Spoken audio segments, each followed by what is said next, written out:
Yeah. We'll play it. You know, we'll get you some W's in. I think Compendium ends on the 19th, but focus up. Game time now is me distracting you. Marana? Problems of up top. One more shot. KJ gets the kill on a raid kill.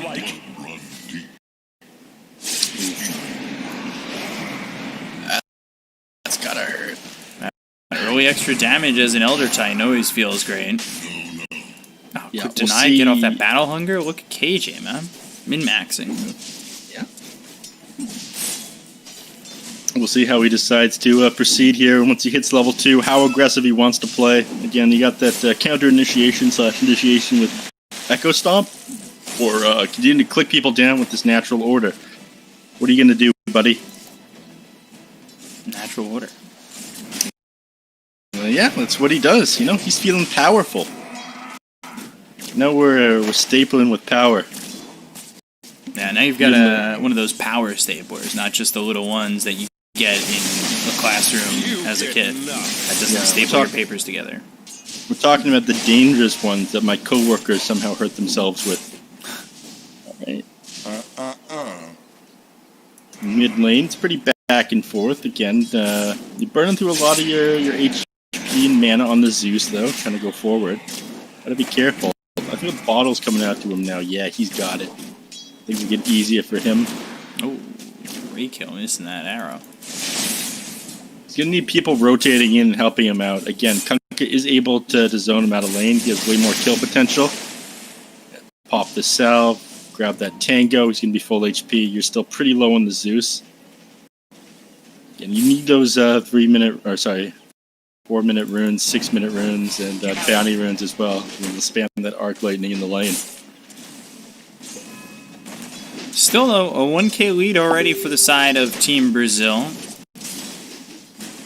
Mandy, 16-0 on this Phantom Lens. Alright. See if we can keep it up. Fully on the Rubik, we'll see how he plays differently, you know, compared to when he was on the Sand King in the last game. Because he was very much a playmaker in that game that led Team Brazil to, I think, kind of maintaining and going on to win that game. Oh yeah, he's a playmaking guy. A little bit.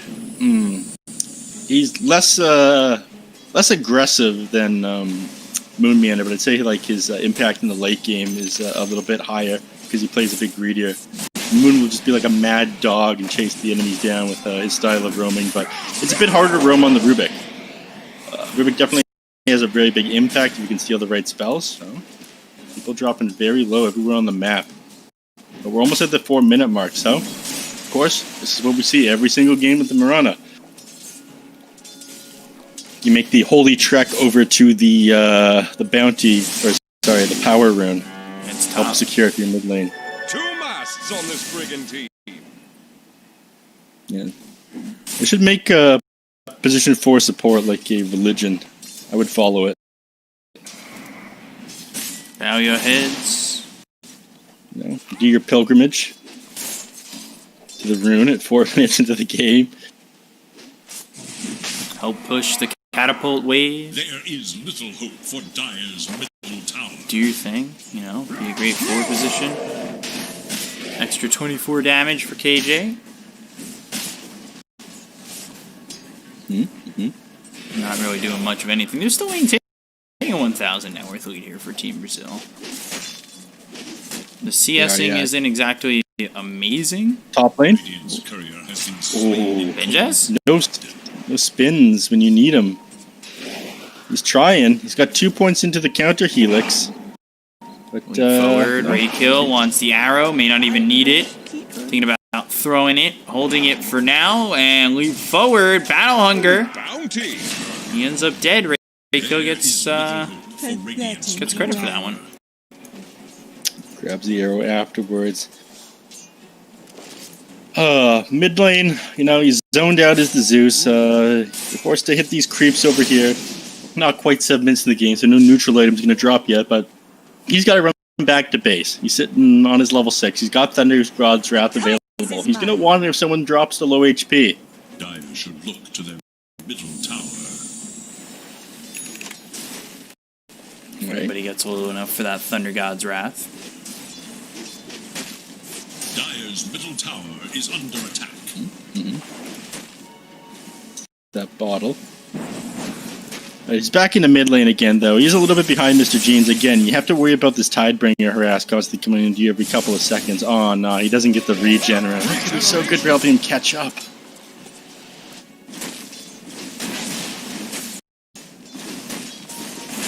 Got wards up everywhere, too. He knew that the regen was going to be there, but he just didn't move to it fast enough again.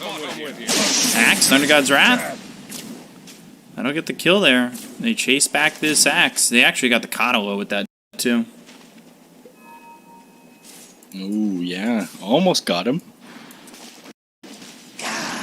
Arrow takes out the catapult, so no push here from Team Brazil up towards top. Not that they're really going to push too heavily this early on with this lineup.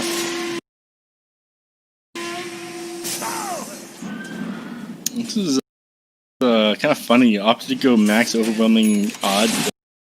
Against the PL, it kind of makes sense, but it just feels so odd to see Legion Commander like not really press the attack and fall back on like not putting any extra points of moment of courage to harass the enemy laners.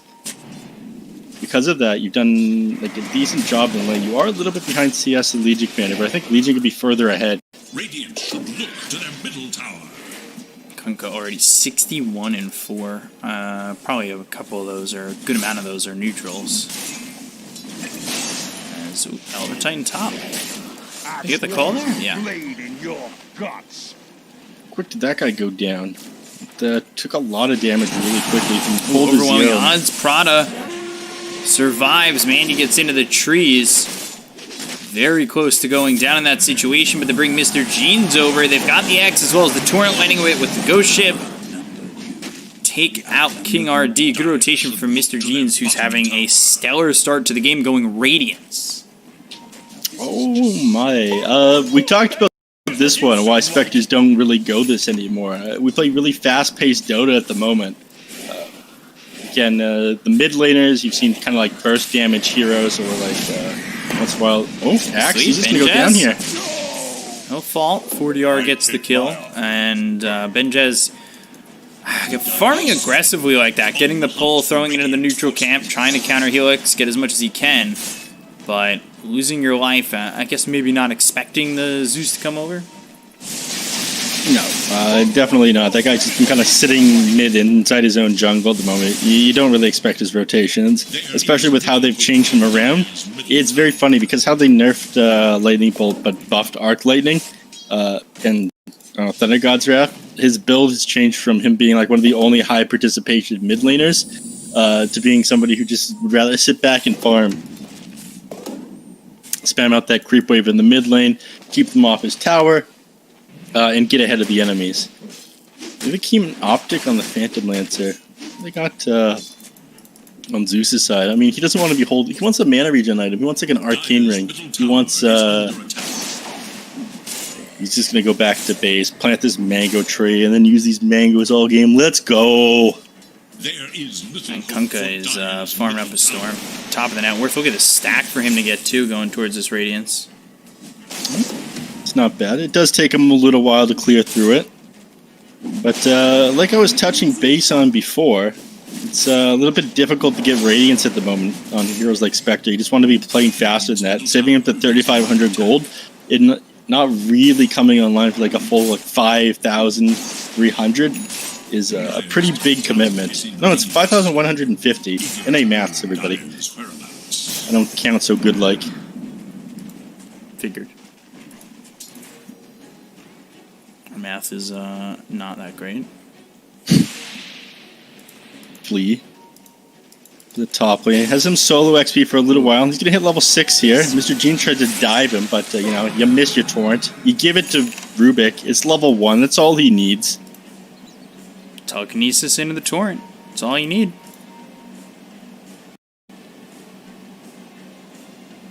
Beautiful D-ward over here. 141 gold in the bank for the Zeus. He's got a regen rune as well. But I don't like how things have slowed down here. I wanted a game with lots of action. I wanted to see more blood. I was expecting just run at them with this Elder Titan again and again, but it's not happening. I guess they're happy to draw this game out with the Spectre, and when you're planning on going the Radiance on the Kunkka, you know, you're not really in a rush to take the fight to the enemies either. Heading towards top to try and get a kill here onto the Axe. Flea and KJ, not sure this is the combo that's going to do it. They have stolen Torrent, so they'll have the Telekinesis. Sleep. Now the Torrent, they've got the duel, that'll hit. Haunt committed, and the Thunder God's Wrath, all for an Axe kill. You know, I wouldn't say the Thunder God's Wrath hit him at all. That was just not cool by 4DR trying to steal his teammates' kills. I thought this was professional Dota. Why would he... Come on to you, 4DR. It seemed very excessive. No, you can look at his death summary. That Thunder God's Wrath never hit him. He's committed a 120-second cooldown spell that could really help your team to try and steal that kill. Jeez. Sorry. You know, I'm sure what it is. Oh, yeah, he needs the this energy booster online as quick as possible. That's really going to start turning this game for him. You know, that was the reason for it, everybody. Kunkka, almost enough for the Sacred Relic. As the X as well as the Ghost Ship press the attacks onto Flea. Invisibility.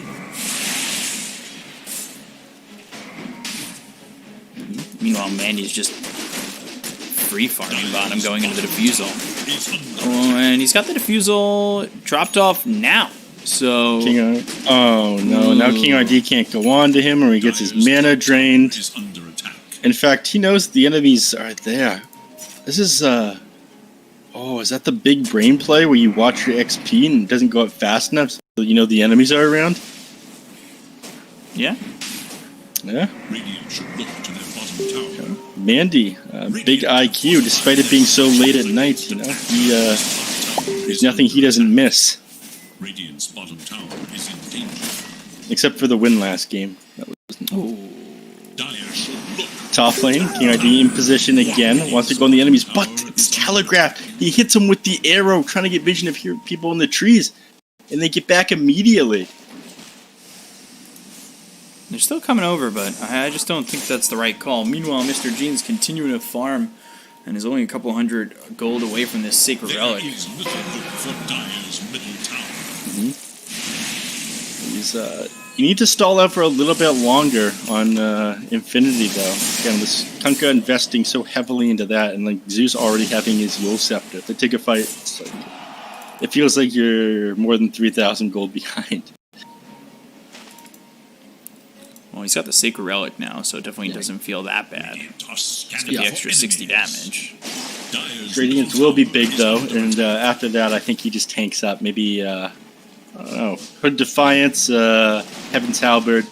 Either way, the biggest damage is going to come out from the enemies right now that this Kunkka needs to deal with is the Zeuses, so they'll probably build Hood Defiance or Black King Bar pretty quickly after the Radiance. Might get 1 or 2 HP items first, though. Dire's bottom tower is in danger. Alright, bottom lane. Let's try to find Mandy over here, but you know, you haven't gotten him yet.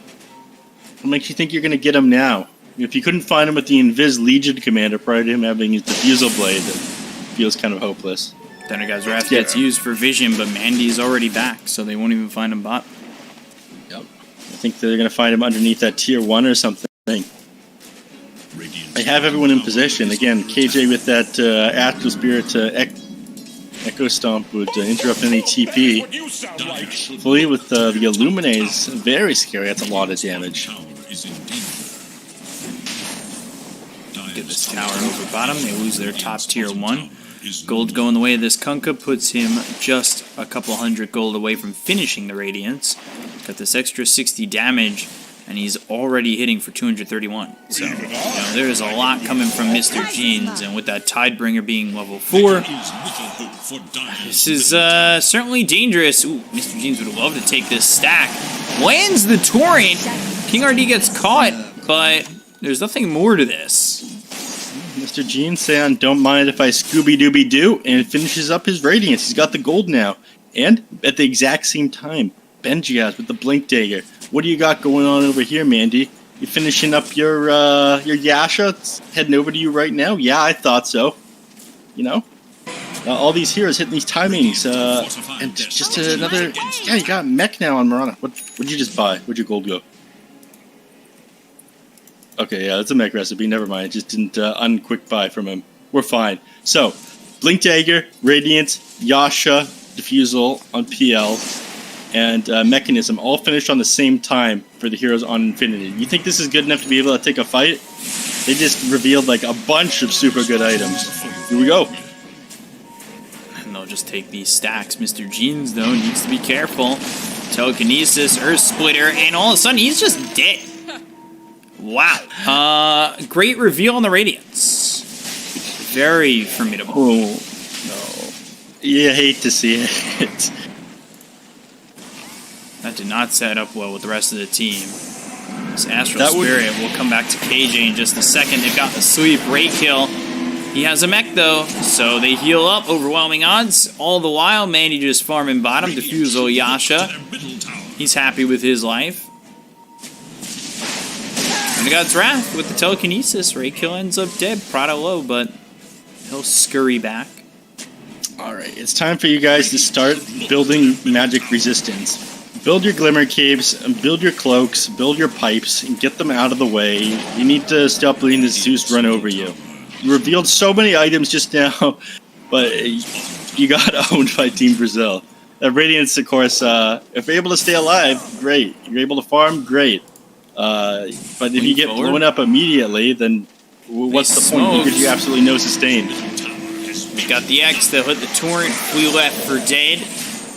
And no counter Helix is off that, but they still get the kill. I think Benjaz was hoping to spin and Culling Blade. Yeah. Nothing out of them. Again, all you got was the Rubik there. Spectre's still farming away. Spectre is going Radiance. This is the first Spectre Radiance that we're going to see because he plays so slow on Infinity. They've got the call, they have the control. He doesn't have Haunt. And Earth Splitter coming in, but there's the Will-O-Wisp. They'll get it. Earth Splitter comes in. Benjaz woken up from the sweep. Will-O-Wisp holds King RD back. And he has Blink, but it's on cooldown for 6 more seconds. Arrow. King RD hits. And they get the kill there on a KJ. They look over at Legion Commander. King RD, he's getting run down. One shot from dead. They'll end up falling to the Tidebringer from Mr. Jeans. I don't know what's going on in this game anymore. You know, after you took that last fight successfully by Team Brazil, like the Necklin should be a breeze. You see everything that they have, but instead your Spectre gets picked off. You run one by one, and of course it's Flea farming like the safe triangle for your team. He's almost got his Aether Lens finished up, and of course Costabile, the fact that he got this Midas, he went back for the Sacred Relic. He feels like the enemies are no threat to him this game. They're playing too slow. This is such a greedy build in Spectre, and so bad for this patch, but I honestly think that he's going to get away with it. So, over here, Mr. Jeans, look at all these mud golems, all cleared out at once. Beautiful. They had a family. Mid lane, Team Brazil wants to set up, or they think they want to set up, but they really don't. You know, you want to wait for this Zeus's Aghanim Scepter. You want to wait for the Radiance on the Spectre. I'm not sure what you're doing here. Benjaz sitting on top of this hill with his Blink Dagger. He could just kill all of you if he walked slightly over in that direction. They did see him with this ward, but you know, they were dangerously close to him.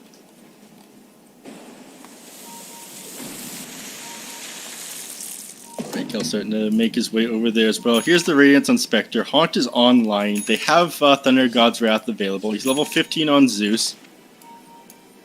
They're waiting. They've been waiting in this one spot for what seems to be forever. Alright, he popped the press the attack as if he was about to go in, but then I think he walked back and then was too far away to get on top of the enemy anymore. Like got messed up by pathing. We got the Torrent looking for the Blink as well as the dual arrow comes in, and he can't kill the Kunkka just yet. He's stunned up. Earth Splitter coming through. They'll get Mr. Jeans as well as Benjaz. This is a great fight for Team Brazil. X stolen by Flea. Oh, doing a great job. Sleep, leap, and dead. Triple kill for Costa Bile. Yeah, I mean, that's gonna happen. You waited for Costa Bile to get all these items. You were playing too slow on Infinity. PL trying to run away now, level 17. Has Sanjin Yasha, has Diffusal Blaze, going for the Satanic right now, but I'm not sure it's going to be enough. Again, you're up against a Legion Commander. He can just jump on top of you and burst you down. You're not far enough ahead of Costa Bile. Now that he's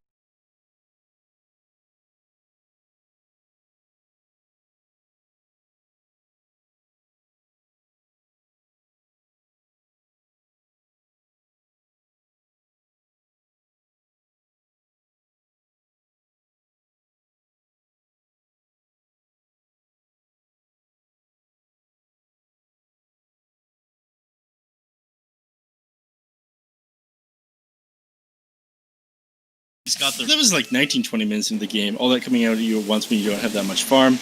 It's very easy for them to take you down with it. So they've got the global power now. And they smoke up and try to set up onto the enemies here. At what point can Mandy be viable in this game? Because it seems like he's just sitting back and farming. He's got 280 last hits already. I mean, at any point, honestly, he can get on top of the heroes. His goal is probably just to be able to run at this backline here. I don't think that PL was the best hero for it. I don't think that Satanic is the best hero for it, but this Zeus is very susceptible to being gone on.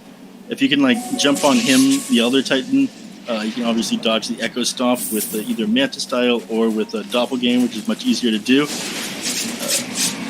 Again, all this movement speed and stats is very easy. Blink looking for the duel. Thunder God's Wrath.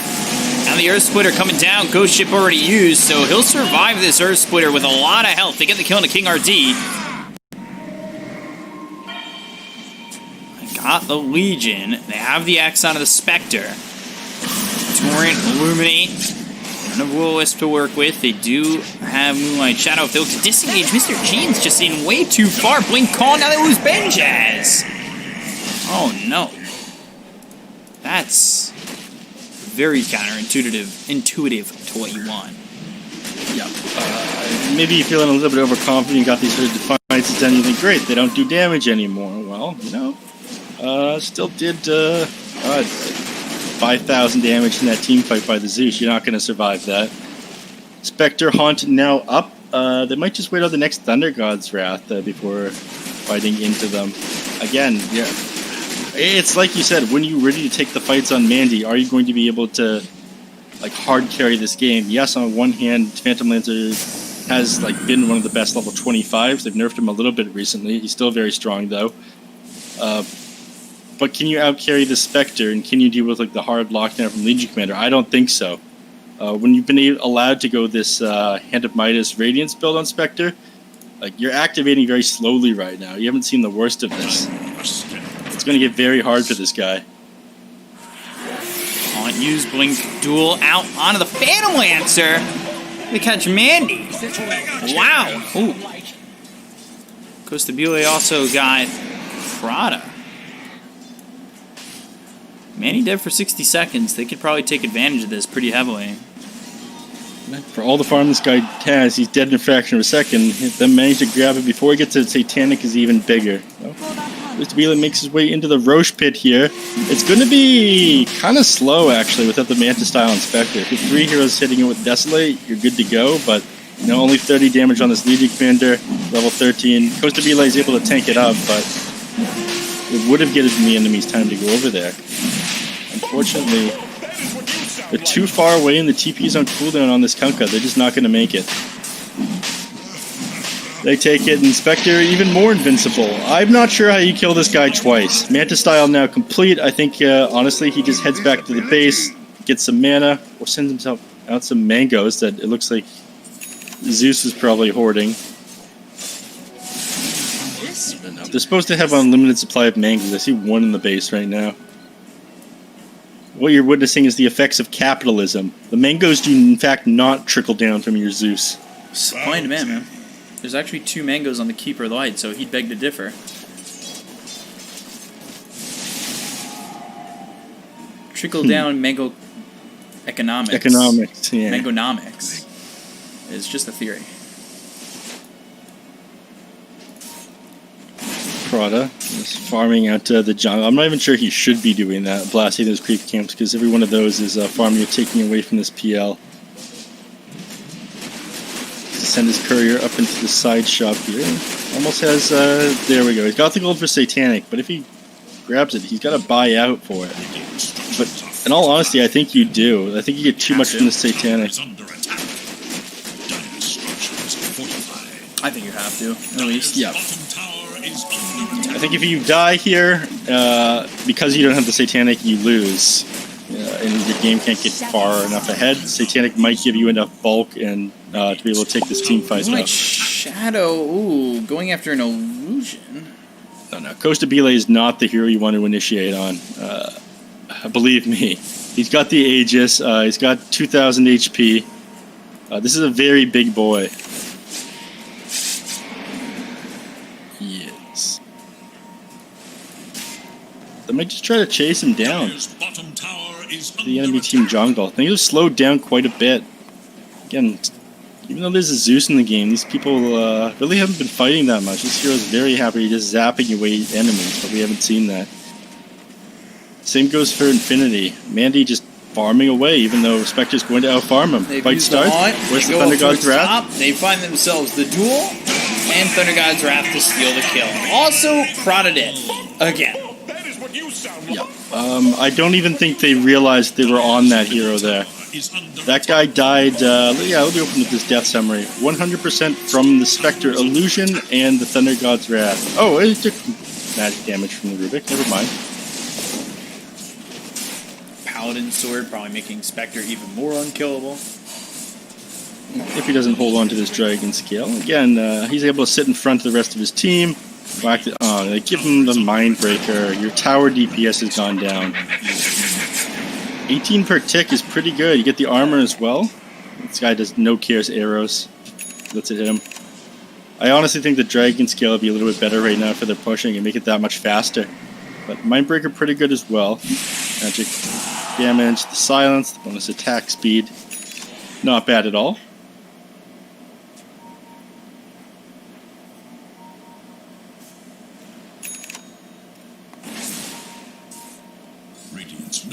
Bottom lane. Mandy trying to shove this one out. Unfortunately, there's not a whole lot for him here. I mean, the enemies can't grab him there. He's too far away from any enemy towers. They still have the mid. Sorry, I thought they still have the mid because they still have the Zeus there. He's got the town. It's on a KJ. Who's up on the high ground. They'll use this Earth Splitter, find the sweep. Earth Splitter doesn't land. Mandy, he'll doppelganger onto the high ground. Okay. This is the worst thing I have ever seen, B-Cop. What is he doing? I don't know if you purposely clip yourself, but he ends up staying alive. That's fine. Okay. They get the kill on the Legion Commander. It ends up working out. Some things, I guess, work out in the end. They've got the X as well as the Torrent on the Spectre. They're trying to do enough damage. They'll go over the Elder Titan. There's the Doppelganger again. Will-O-Wisp comes through. They've locked up Costa Bile. Look at the first life. They look towards the back to have the blink as well as the call out onto the Rubik. They'll get themselves another kill. Now they got to go back onto Costa Bile, who pops that Manta. He's still in the Will-O-Wisp. He is got on in 3 seconds. Not sure that will help him out, but there's the Thunder God's Wrath, and there's the Nimbus. Raykill and Benjas still fall. And wait, he used Haunt. He did. He used Haunt. They somehow won that fight there. They couldn't bring down Kunkka. It's just a combination of the boat and finally this bulk from Mandy. The Satanic giving him what he needs to be able to take these fights. Again, one of these issues that these teams keep running into is they're fighting before they finish these items. Just before you manage to get the Scotty on the Spectre, you went down. Lost a bunch of net worth. You're further away from it now. Your Midas is off cooldown. I feel like if he has that, he can't pop in Satanic on the PL. He's that much slower to get away from you. Everyone else is slower as well. You just finish these couple more items and you're able to close out the game. Managed to take such a good fight there for Infinity, and just like that, they slowly claw their way back into the game. This will do nicely.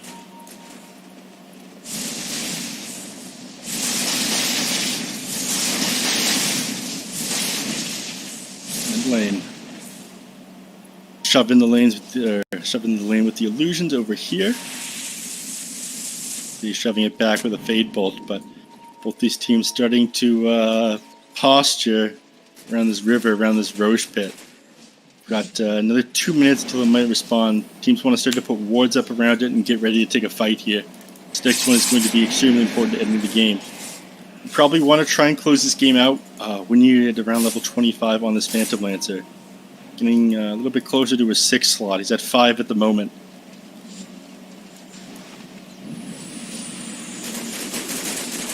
Andy is up top of the net worth doing his thing. And they're surviving. Potentially winning here. They are. Smoke up right now on Team Brazil. It's got a bottle with an arcane rune in it on Zeus. All of the skills are off of cooldown. Spectre. 5 seconds until Haunt is ready, so he's going to be able to join this fight. Mandy's too far away to join himself, though. Thunder God's Wrath, they'll look for the Blink as well as the Duel. They'll find it on the Marana. They get the kill on a Ray kill. They look over, Nimbus down, and down goes Mr. Gene, so they were able to kill the Kunkka this time around. And what did he buy out on? Oh, he's going for the Ags for the Torrent Storm. Okay. Yeah. As the game goes on, he's just kind of scaling back into utility, handing the game off to the Phantom Lancer. Again, this guy should be all of your damage, but he's worried about his damage, so he's got Divide Rapier queued up next on Mandy. Ooh, Cajun. Getting ripped apart. We'll go after Costabile. I don't know if this is really going to work out in your favor. Doppelganger back. Flea's right here. Nimbus down once again. They got the Torrent on the 2. The stolen Torrent. Flea hits it. Rada, he goes down. Flea in trouble. Chased by Mandy. Mandy's got yet another kill. 3 heroes here trying to take down the Phantom Lancer. He's level 25. He takes the critical strike. Not the Doppelganger cooldown.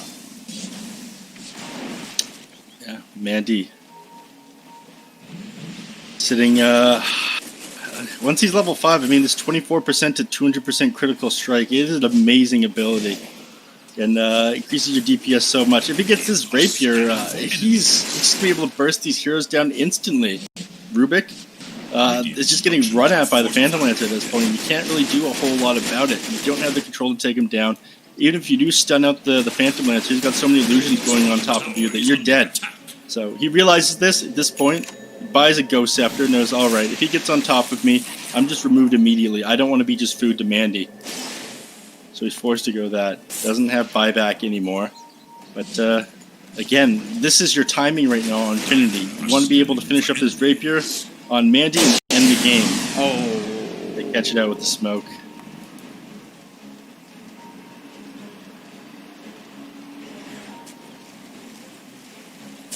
Well, that's unfortunate.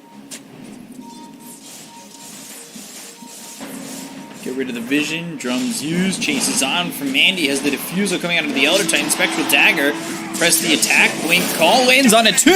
What can they get from this? Nimbus is down. Mandy trying to do what he can. There's the Torrent as well as the Ghost Ship. They get the kill on the King RD. So they've lost themselves the Legion Commander. And now they look for the rest. But there's the Haunt trying to join. Costabile now chasing as the Will-O-Wisp is down. I think the Will-O-Wisp was stolen by Flea. Yes, it was. So it was pulling him back in for a second. Costabile loses his Basher, which I think is very big in these team fights. And they might go back in. They're thinking about it. Now positioning, they're going for Roshan. This is tough. Cheese. I don't think they can stop them here. You just committed Haunt.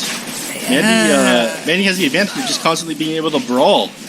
Yeah, it's rough. It's definitely rough. It's not easy. But I don't know if they can stop them. They're throwing out daggers, chain lightning, just spamming out. Now they have Torrent Storm. They might want to fight again. Take this fight, go for Costabile, secure the kill. He doesn't have buyback, you'd get Aegis real easy. They just need to find initial lockdown. I'm not sure what he was doing there on the Spectre. Moved the Eye of Scotty out of his backpack briefly there. Oh, right, mangoes. Silly. You get this Aegis on Mandy, then you can just hold the Divine Rapier. The prize is mine. They're still not going to get it. Everybody's up now.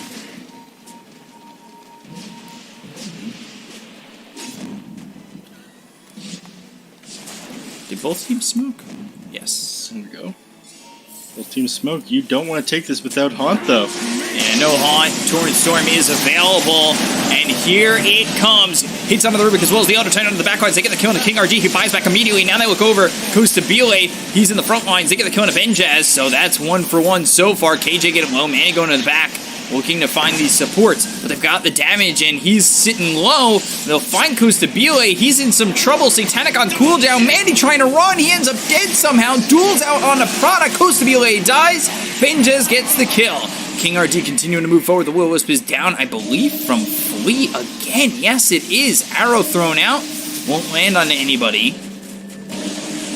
And Mandy, he fought back, so now they definitely want to secure a Roche. Radiant's bottom tower is under He needs this Aegis now. He's still pretty far off from the Divine Rapier, but both teams just controlling up the enemy carrier who ran at each other's backlines. And Ghost is from Team Brazil stopping this Phantom Lancer, but Spectre just getting X'd up, getting caught underneath the Will-O-Wisp, getting called. There's nothing you can do about this one. You need to accept that he's just going to get the Aegis at this point. Again, you go sleep. They've got the blink as well as the call. They'll come through. They'll pull the Legion Commander out. Torrent Storm goes down again. And that's the most unlucky Torrent Storm I had seen up to that point. They finally get the hit onto King RD. King RD bought back in the previous fight. Can they get the kill? No, now they're under the Nimbus with the 3-man sleep. They still finish off King RD. Mandy gets credit for that one. He's got Aegis, passes down the cheese onto the floor. 5-second rule. And Mandy back over to try and form this Divine Wraith. Still, buyback on cooldown for Legion Commander. Spectre, if he had buyback in that last fight, I feel like they could have just won. He could have bought back, haunted in, because that was off of cooldown around the time he died, but he didn't have enough money. He's been sitting on his dead courier with the Basher on it, and I feel like that was one of the bigger things that really cost him that last fight, the fact his courier went down. Maybe he would have gotten a couple more heroes onto the back line that last team fight. This game is getting incredibly close. Yeah, very close. Oh, Illusionist Cape for Mandy. That feels amazing. One of the best items you can get. He was running people down with the Orb of Destruction, but it's a lot harder to do that now that they've got Ghost Scepter. So, opts take the Illusionist Cape and just keep lanes pushed out thanks to this item. 100% uptime. He gets the Spell Prism as well, but he's probably going to pass it over to Kunkka. Again, faster boats, Torrent Storms, pipes. It's good stuff. Prince's Knife. Anybody in particular that you pass that off to? Not really the best item, to be completely honest with you. I mean, you could just take it on, For the hunt. I don't know, Other Titan, Legion Commander, get that initial hit. Yeah, it takes it on Legion. Jump on top of someone, get some clicks off. You only have plus 100 damage at this point in the game of Legion, though. Not a major contributor in these team fights. In fact, Legion just keeps on getting controlled. You want to be able to take at least one hero out of this fight, but he's not able to do anything at the moment. Once he gets his BKB complete, if he manages to complete it, before Infinity try to push high ground, going on COD will be a good choice. Mandy, no focus up at the top tower. 900 gold away from getting the Divine Rapier. Now it's 600. X TP back. Holding the cheese, has that Spell Prism on the Kunkka. He's about to hit level 25, so could have that Tidebringer Cleave or the Ghost Ship Fleet. Probably goes to the Fleet. Ninja Gear picked up.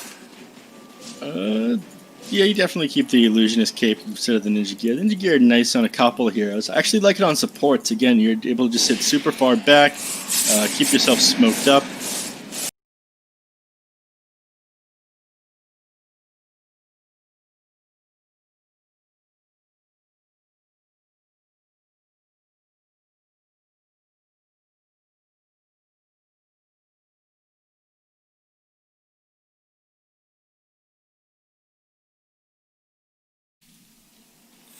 Yeah. Balance in all things. Going Bloodstone on the Zeus. Yeah, I'm thinking they just want to stall this one out for another 45 seconds here.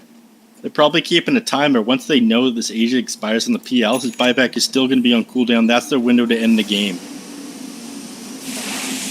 buyback still available on the Spectre. He is able to buy this Abyssal Blade here. I think you just kind of go for it. You use that window where you have the Abyssal Blade on the Spectre, it just expires, and all these items recently completed on Zeus.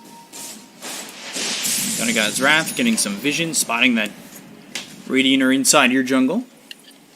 He opted to go Bloodstone on Zeus, question mark, rather than the Octarine Core.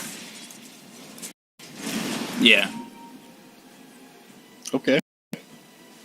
Because he had that Kai already. I mean, that's a choice, I suppose. Alright, Aegis now expires. Is it go time? There was smoke up on the Elder Titan, but Rubik is nowhere around.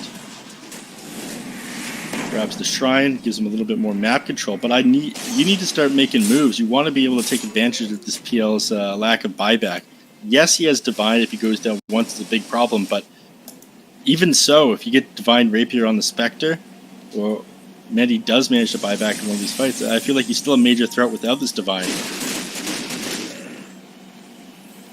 This game is even in net worth.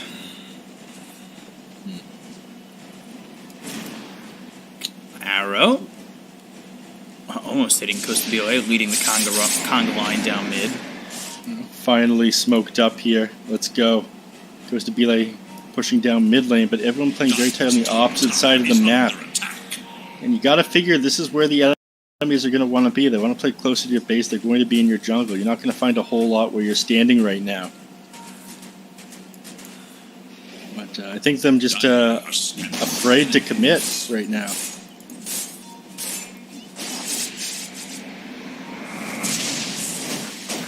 I don't think they're going to get anything from this smoke, and they're wasting the time if they have to kill this PL while he doesn't have buyback. He's got 40 seconds left. Even if you do bring him down now, he's going to buy back into the game.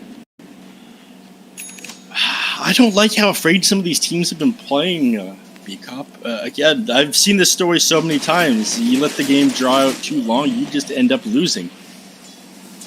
Yeah, it feels like PL is getting pretty far ahead. I will say, if they do kill him, which it's going to be difficult. You do have a Divine Rapier, but like you said, even without the Divine Rapier and having buyback, it might not be enough. Yeah. Mid? Kunka's caught. Mr. Gene's just getting caught out mid. He has buyback available as well, so not the biggest deal in the world. Again, your window was this PL's lack of buyback, and just now available again. He's got the cheese in his backpack. Now at this point, maybe they just want to say, okay, well, we've secured this area, we've killed the Kunkka. Let's take Roshan for ourselves. We'll get Refresher Shard. We'll get the possible Egg and Scepter, which has done a lot of work on Spectres in this tournament. Play it safe. But, you know, OG taught the world that playing it safe isn't the right play at TI8. Bodying a lot of these Chinese teams that tried to do that.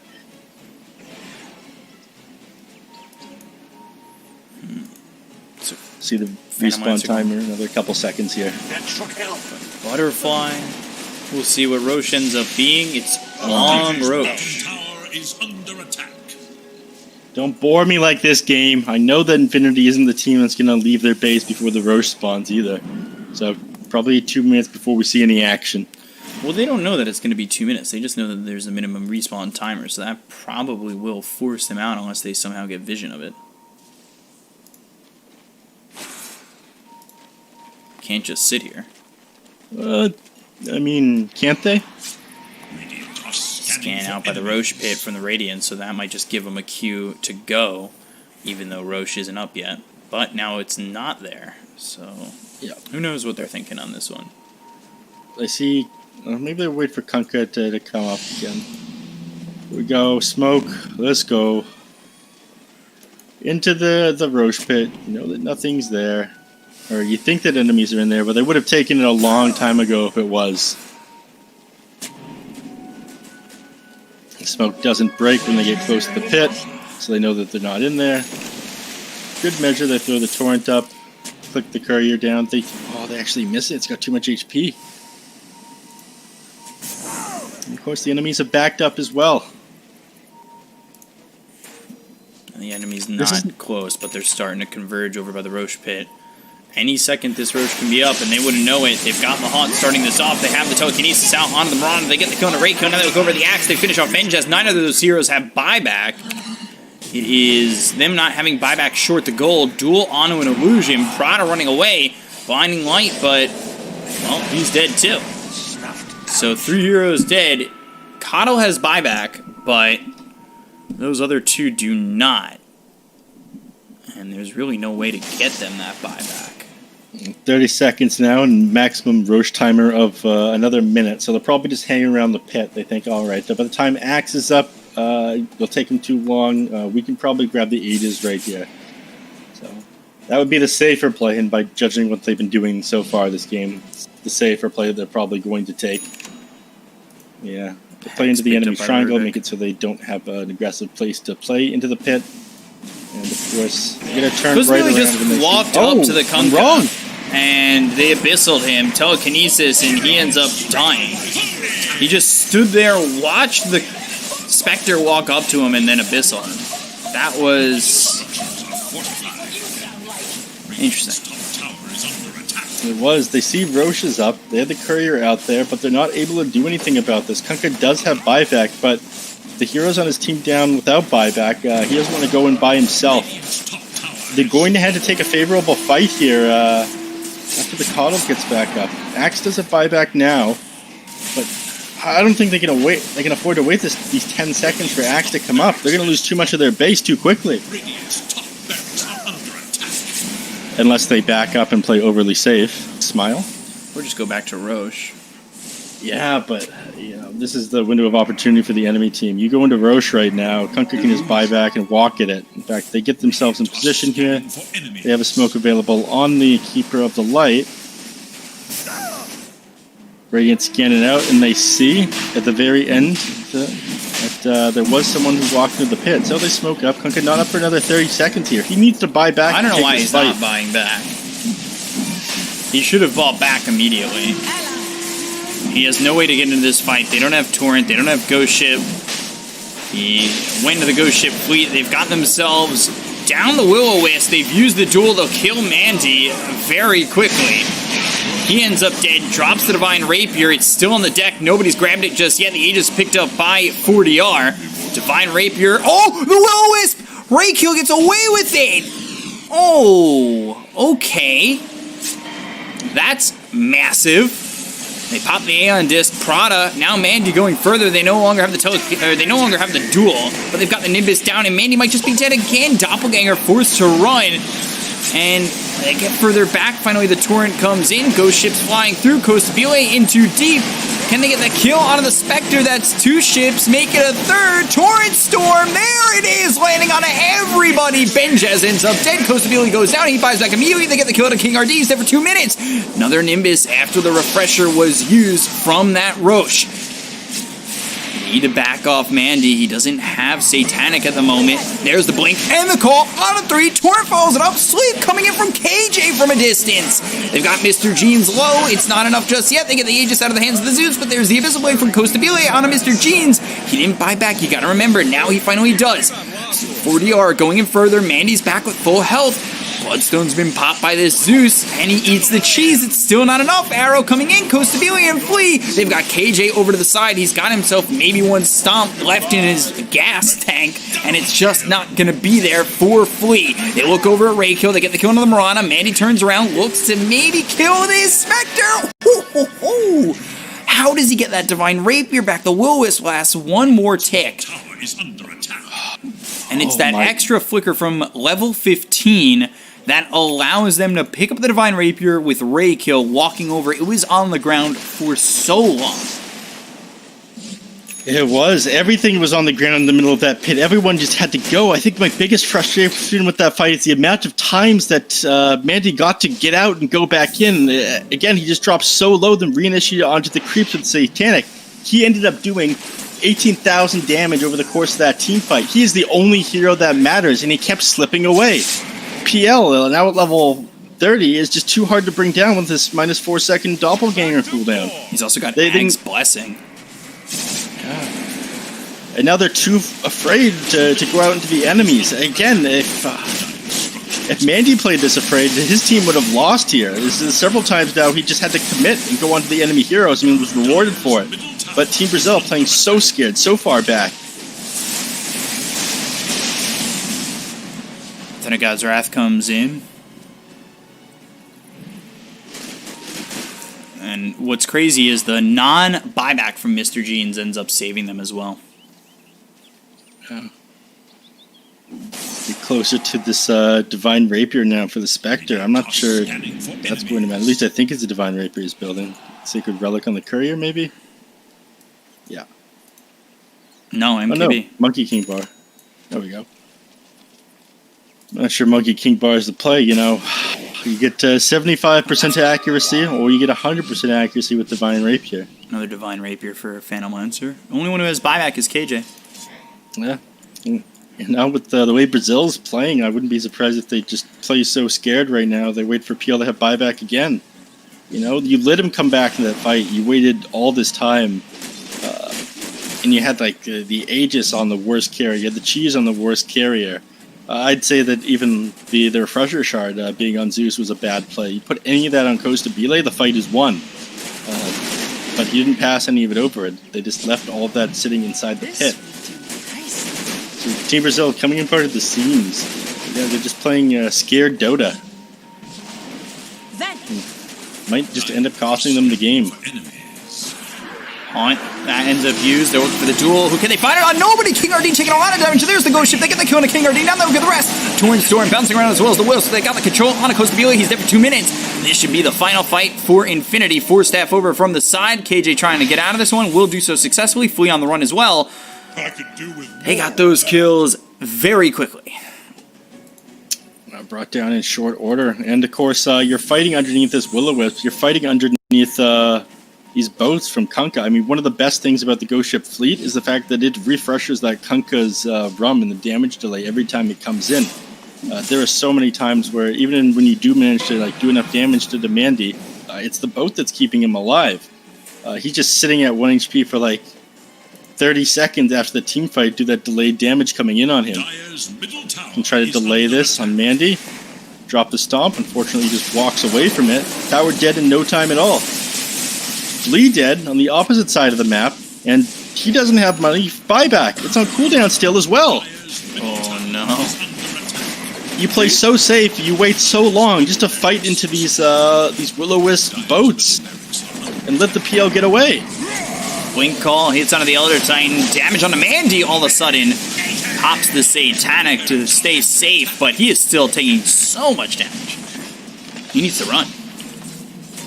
Is able to burst him down still, but again, he goes back, pops the Satanic, hits creeps a couple times, he's full HP again.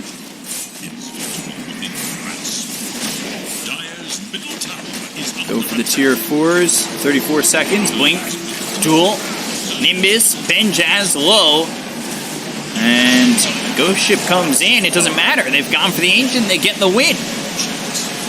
Mandy running away with this game. My God, made some really risky plays in those last team fights in Roche Pit, and there was so many times that you were just an inch from winning on Team Brazil there, almost killing Mandy, almost grabbing that Divine Rapier, almost getting the Aegis and the Cheese on the heroes on Brazil, and not running at him when he didn't have his buyback. So Team Infinity they played risky Dota and they got rewarded for it. Yeah, the Divine Rapier coming in clutch, 11, 3, and 12 for Mandy, hits that level 30. Costa Bile didn't have a bad game, 15, 5, and 17, and neither did 40R, 10, 1, and 20. But at the end of the day, Infinity Esports, their risk pays off, and they get rewarded with a victory and another split. They are now 0, 6, and 1. I don't know if that keeps them in last. I have no idea at this point. They now have more wins than Crazy and Zero and Haven Liberty. I don't know. I'll ask about the standings before we start tomorrow. It doesn't really make much sense to me, but look at that graph. Very exciting. Very much in favor of Team Brazil towards the end. Yeah, Dota Plus just didn't think that they could lose this one. And then all of a sudden, Infinity pull it back.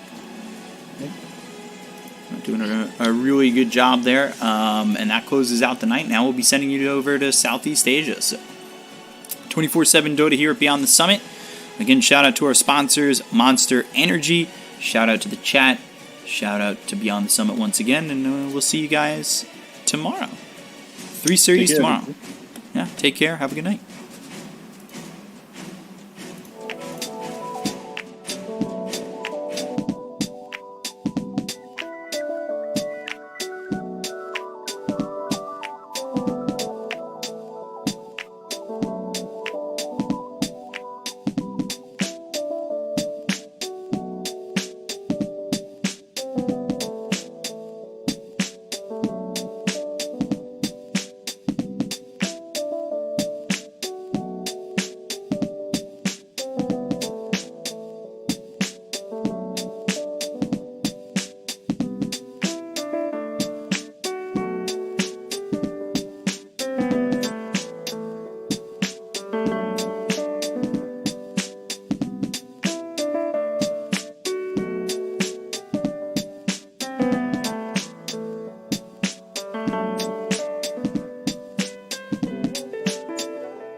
Jackie. Jackie has closed the gap, but not for long. His rage will wear off, and now he is surrounded once again with a shackle out from Barry. And it's going to be a double kill out for Yamate. And make it matters worse, Fearless does go down to DDZ, and now they get the Yules off onto Boombill. So that's your Grimstroke gone. It's a full team wipe. It's messy here, man. Like they're trying to distance themselves from the Soulbind Doom just so they can find a pick-off. It's not enough. You just don't have the damage output. You don't have the control. Masaros is still using a level 1 Doom, Mike. He's not even at level 12. You talked about the Storm not being at 12 a while ago. Now it's Masaros stuck at 10. It's just not enough. You know, new esports now. Level 17 on DDZ. You've got 16 on Yamate. They've got the BKBs. They've got the damage. They've got control on the map. 12k lead. Motivate. They still have ways back in. But their execution has to step up. Like, this is not the team we're used to seeing from the past few days. It's not been in sync. Q, he's been missing a lot of hooks. It's just this coordination issue. They need to go in as a team, figure out what targets they want to go for and what to do together, not one by one. Well, they're not going to defend that tier 2 bot tower. It's just going to go down for free to Yamate. Nice easy tower for the Drow. New esports, they'll group up again. Absolutely no fear when they have all the team with each other. And it really has been a matter of just their skill use, I guess. Like, they just keep missing certain key abilities. I think a lot of it does go back to the mid-storm that did just get destroyed by DDZ. I think they were heavily reliant on Fearless to have a good game on the Storm. He can still try to make a very late comeback, but he's got a lot of growing to go, and there's not really much space for him to farm in. Yeah, I mean, he's working towards a soul booster, probably into that bloodstone. So if he can snowball off that fresh bloodstone that he might pick up soon, it can really start to really bounce back. You're also getting some decent space out for Jackie. He's still up there in the farm, 3k behind Yamate. Considering how far the team is, it's not as bad as you'd expect for Jackie. He's making steady progress towards an MKB. That's going to help them hammer in the right click onto that Drow. But there are bigger issues on the line. They need to be super careful going in. I think they have to go for single target pickoffs. They're always forcing bigger fights, and every time they think it's just one person or two, the entirety of New Esports is there. They do not have the defensive items to weather through that storm, and that's just it. You want BKBs down the line here as well for Fearless. After that Bloodstone, he needs that item, but it's just a lot of farm Fearless has to work towards. We're talking about a 10 to 15 minute investment, maybe more, to find all of those items, and New Esports are not going to give them that time. They keep a good eye on Roche now, though. So Q has been sending his rockets out to the pit to ensure that no sneaky Roches come out. This is something they can't allow to give up. They just can't afford to fight into 80's cheese here. It's not going to take long, though. That's the thing. Like, he rocket flares again, and that's going to force the side of New to back off. But they're going to smoke up. There was no vision to scout that smoke either. Motivate. Hanging around that mid lane. They'd love to break this smoke right now. Candy may have just made it a bit obvious that they are on the other side of this mid lane. Fearless does have the Infest Bomb now. Looking to jump in, but there's DDZ just getting rid of Boombill.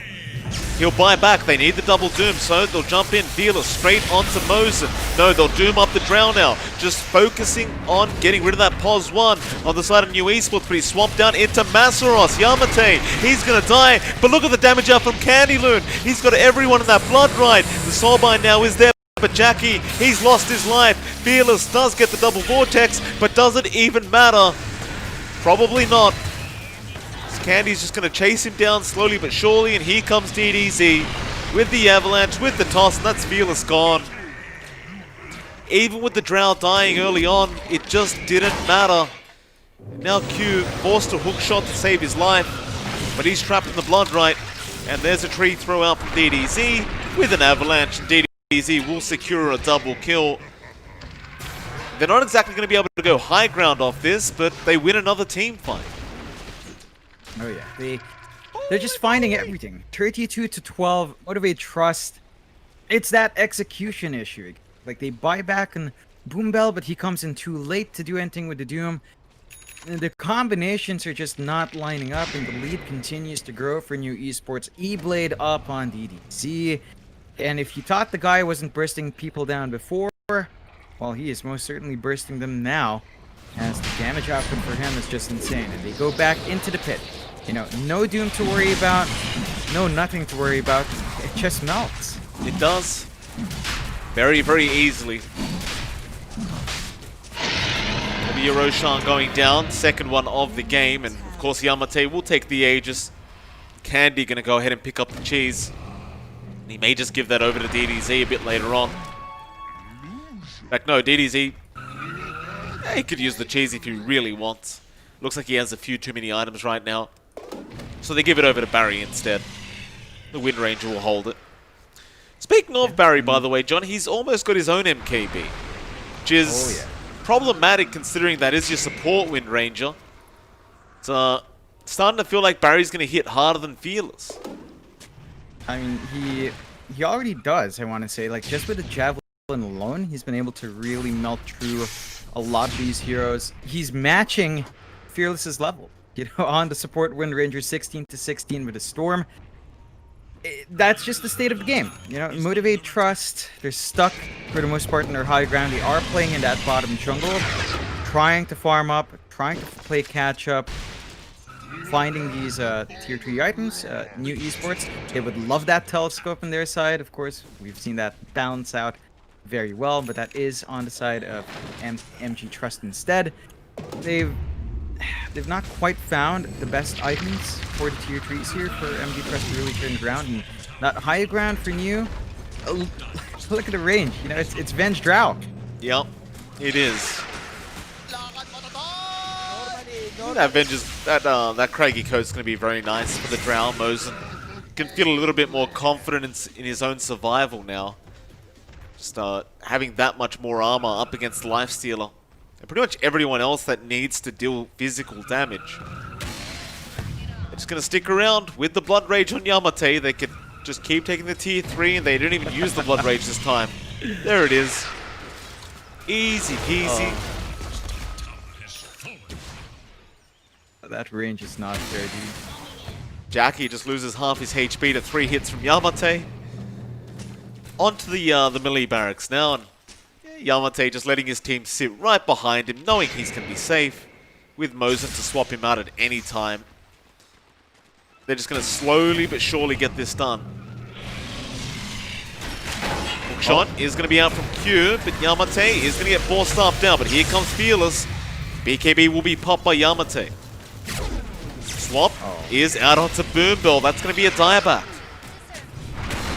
Now DDZ going in for an avalanche, but he gets Doom immediately. Rupture out on Jackie. He can't run around very efficiently, and now Barry going to go for the focus fire, but Fearless will jump back in on the Wind Ranger.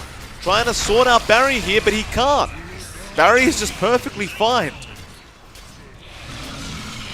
They'll lose 2 supports, and it's back to the top racks. Oh, man. MG Trust, they can't afford to lose Boombell like that. You are relying the double Doom, the double Orchid, the double everything to find yourself an opening, and it's not working out. Another set of racks and DDZ. There goes Masaros.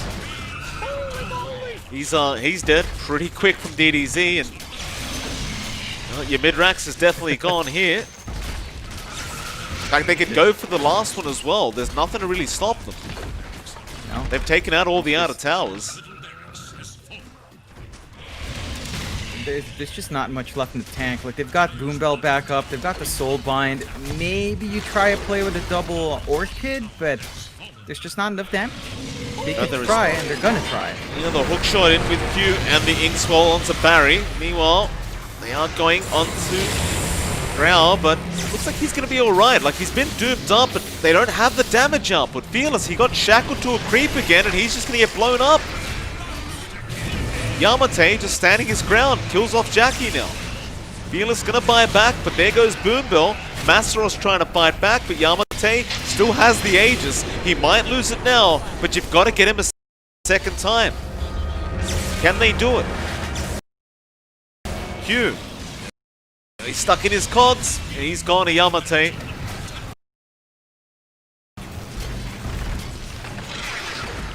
Can't stop this Rax going down. They're going to buy back for one last team fight, but New Esports may just back off to safety. There's no reason for them not to. They already got the Megas. Unless they want to just finish the game right here, right now, and they may just. But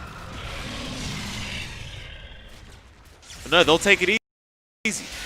Fearless gonna zip in. That is a dangerous zip to make, but he'll be alright.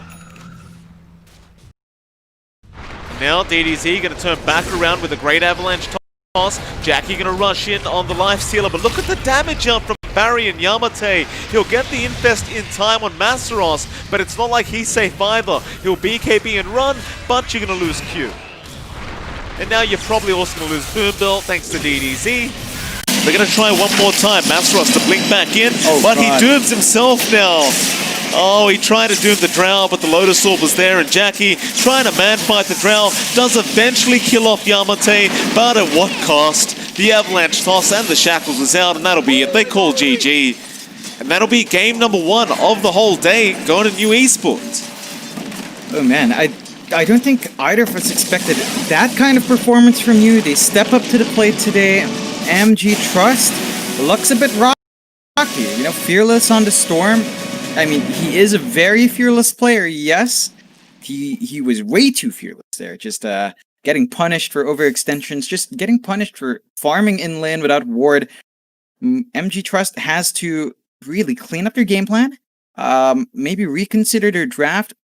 They were denied like the Master Special, the Tide. I think they would have preferred that, and a combination with the Grimstroke just didn't pay off. So rework that playstyle, match the aggression New Esports was bringing out. But New Esports, you know, they're on fire. DDZ looks like he woke up on the right side of bed today, Mike. He certainly did. See if he can repeat his performance in game number 2. But it is for now MLP Dota and John X Fire. And we'll see you back in 10 minutes for that second game.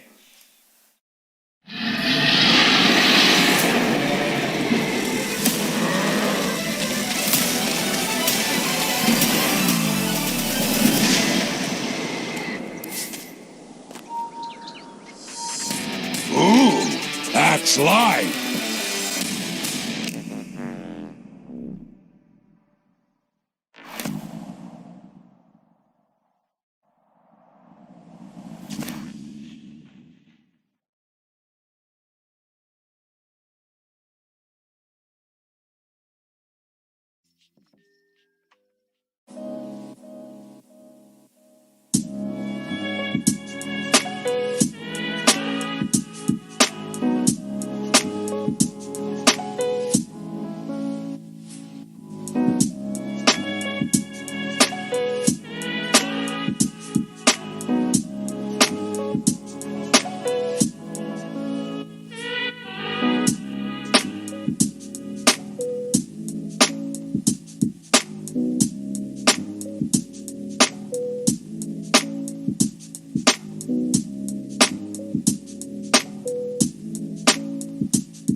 Alright, ladies and gentlemen, welcome back. We are here for game number 2 between Motivate Trust and New Esports. It's MLP Dota and John X Fire joining you once again. John, game 1 was pretty rough for Motivate, right? I think we can both attribute that loss heavily on the way... I don't want to sound mean, but it didn't... The way the heroes were being played probably wasn't... The Storm never got off. Props to DDZ. He was really making a tear in that mid lane. Few missed hook shots from our Clockwork, and as well as that, just overall they couldn't get the draft to work in their favor.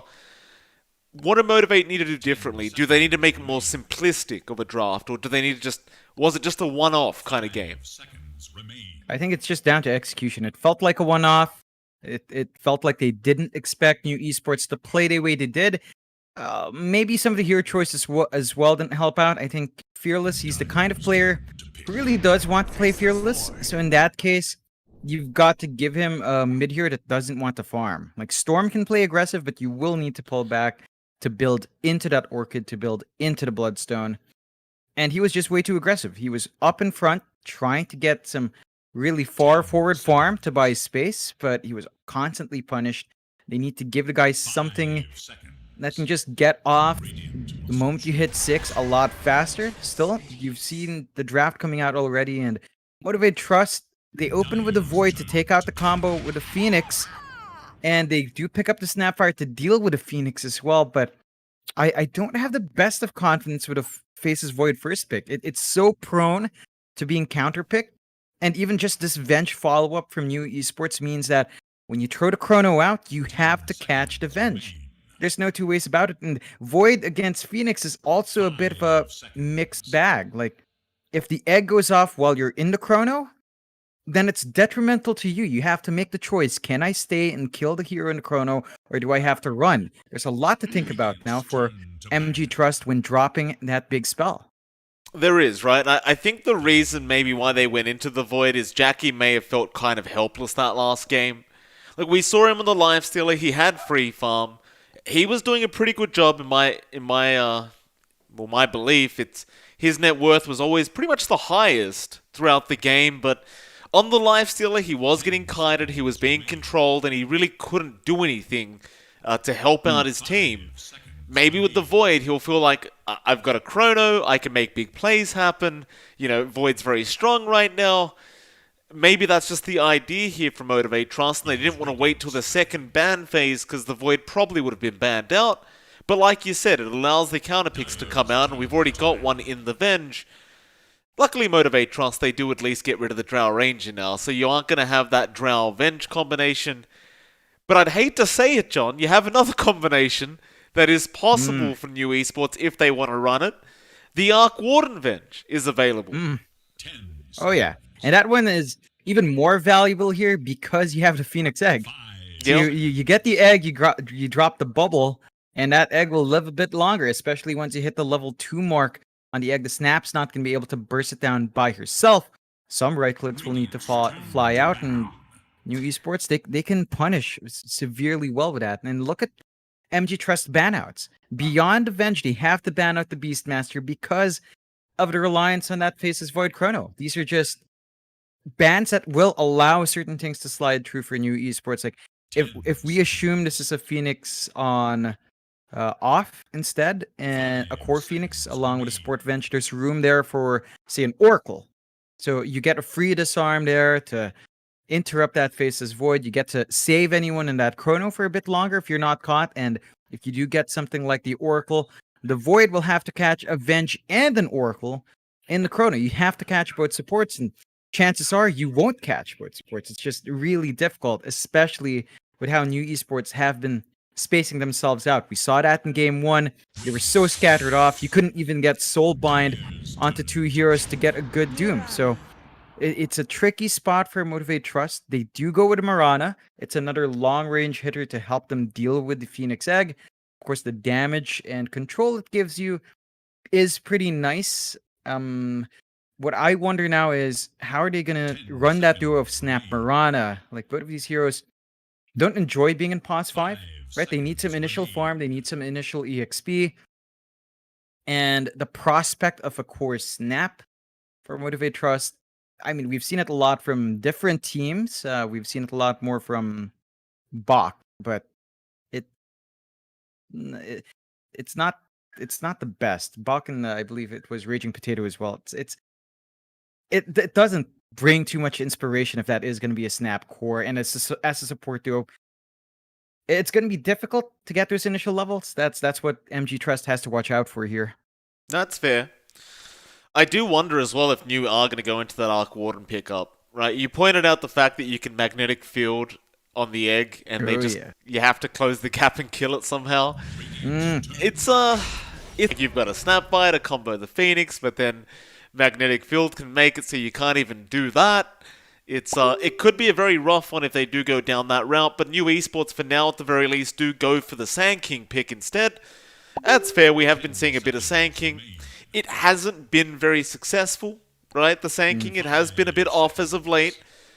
Whether they are going to run the core Phoenix or the core Sand King is now up for debate. You'd kind of hope it is going to be the core Sand King, because position 4 Sand King has looked really bad. As you just can't do anything up until you have that Blink Dagger up. But I'm sure it is probably going to be an offlane Sand King here for New Esports. Motivate Trust, they're going to go into the Ember now. So just getting Fearless a hero that he wants to play, he feels comfortable on. And that might be the right way to do this. Yeah, it definitely is. This is, again, a hero that does go up fast, so he can play a bit more active with the Ember Spirit early on. Not as much pressure. He can start farming heroes earlier, a lot more effectively. The hold from New Esports isn't the best, but it is also not too bad, especially the Burst Strike. We've seen that really catch people out, especially when you do get it off from like a tree line. So that's something for Motivate Trust to just weigh against. Just still have to be slightly cautious once the blink timing's ready there for New. New for their part, the Sand King in this case, I think it's still pretty darn good. Not only for the team fight, but again, it's another way to deal with Chrono. You channel that epicenter outside when the Chrono's up. You burrow strike in, you're still going to get the stun. You're still going to get the damage off. And that's just another spell that MG Trust will have to worry about. That's something Jackie has to be aware of, which means we might see a second item BKB here for the Void, just to be secure in the Chrono, which it's not the worst. At the same time, we've seen Voids forced to go BKB second item, and if you don't fight with a Chrono and you go second item BKB, you're not getting the maximum value. Jackie opts for here if you will want that early magic resist, but New Esports, they're making it difficult, Mike. Like Gyrocopter as well coming out. So this Chrono now is really a big double-edged sword. It is. If you catch the Gyro but not the Venge, swap it there. And then Gyro can throw his spells. Gyro can fight outside that Chrono. You've got Gyro Venge for added range and Gyrocopter. Yep. For whatever reason that gives it. You've got that in play, so works with the flak cannon. Yeah, it works with that flak, and it's just really tricky now for MG Trust. They've still got a good lineup. They have to play perfectly with the Chrono. A lot of pressure on Jackie this game to just be relentless. Every time Chrono's up, you gotta smoke, you gotta moonlight, find even a single target pick off and snowball that way. I still do like where Motivate's gone with this draft, right? Like, I realize you've got Venge Gyro now. I don't necessarily think that's going to be the strongest combination, because the Gyrocopter, I mean, we've seen it a couple times. It doesn't feel amazing. It hasn't had any love from Ice Folk from a long time, and it's kind of just been left to be itself in the corner. And once in a while you see the Gyrocopter picked up, but it's, you know, it takes a lot of farm to get online. Still, it looks like New Esports, they might run a mid-wind ranger now to set the pace and obviously give the Gyrocopter some space to just do what it loves doing, which is farming. We'll see. The debut of the Gyrocopter throughout the BTS Pro Series, we'll see how effective it is going to be. Obviously, like you said with the Venge, it's going to be more effective than it would have been by itself. Perhaps with the Venge, it is a lot more viable than it is by itself. And Motivate now. One more pickup. It looks like they're lacking a Masaros hero in the offlane. Unless they are going to run a POS 3 Snapfire, which I kind of doubt. I think it should be something very different for Masaros. And well, you pointed out the tide, John. It is still there. Yeah. Would be pretty good here. You know, it gives you setup for the chrono, gives you follow up for the chrono. Laning isn't the most amazing. Like against a gyrocopter, that's already a ranged hero. You're probably not going to pressure it as much as you'd want, and that might just be what Motivate Trust is looking for. It's also an additional cooldown, and we already talked about the reliance on chrono. You would be piling on a timer on your team to try to maximize. You know, it makes it a little bit more, you know, tight. The execution has to be really tight if they do go with that Master S Tide, but you know, that's something MG Trust has been super comfy with. They do go with the Abaddon in this game. Not quite sure entirely why. There's not much to break. Maybe preventing the Shackle from having as much impact as before. It's going to be the big one. Taking off Fire Spirits, I guess, is really good here for Masero, so they can focus on the egg as needed. Beyond that, you could be a bit annoying in the off lane. We'll see how much Masteros does force that out. Of course, it is going to be the DDZ Wind Ranger, as you mentioned, so it's going to be a core wind down mid up against Fearless's Ember. I think Fearless should have a better time here. He can block out the power shots with his shield. He can clear out the wave just fine. Level 6 timing, very important. And he just needs to watch Shackle plays. We've seen a lot of big wins come out in the last game from Barry. DDZ's going to try to set his eyes there to get that control, and a better draft here for MG Trust, but new esports are looking pretty sharp too. We'll have to see what Yamate does with that gyro. Yeah, we will. It should be a very, very fun match between these two, and I do like this Motivate Trust draft. Definitely a bit better than the last draft we saw for sure, but just a matter of whether they can make these big ultis work. Like it's going to be important for Jackie to land these big chronos, which I'm sure he will. Because we have seen him on the Void quite a few times. He does do some very good work. And more importantly, Fearless can't have a bad lane again. That game 1, Fearless lost his lane very, very hard, and the game fell apart. I think it's less reliant on the Ember than, say, it was the Storm from game 1. This game number 2 for the side of Motivate Trust. But if you lose mid again, and you have to spend the whole game catching up, I just don't know about it. I feel like new esports will just take over if that happens. Definitely. That's something on Fearless. There's that pressure to just make the mid lane matchup work. Wind Ranger, again, I don't think it's the worst situation for Ember. You can play around with your Flame Guard. You can maybe dodge out some spells with a Sleight of Fist. So there's a level of reaction time that's going to come into play, a level of pure mechanical skill in that matchup, so it should be a bit better for Fearless. I want to see what he does at level 6, level 7. Like, those early rotations have to pay off. We saw in game number 1, his Storm rotations just didn't lead to the kills they were looking for, and he needs to buy that space. He is going to be the active hero while Jackie doesn't have Chrono. And considering that cooldown, Chrono's not up that much in a game. It's true. 30 seconds and counting. Keep an eye on Yamate as well, see how fast he can get the farm up on the gyrocopter. Again, it's been one of those position 1s that has just been forgotten about for a very long time, and it just hasn't really been popping up very often at all. See what they can do here with this hero. Of course, it is still as strong as any other hero if you can get the farm up, but it's just all about getting a few core items before you can really get involved. For ultimate glory. We'll see how Yamate does do. I mean, in terms of his farming, he has been doing a great old job as of late. If he can replicate his performance from game 1, he should be pretty happy.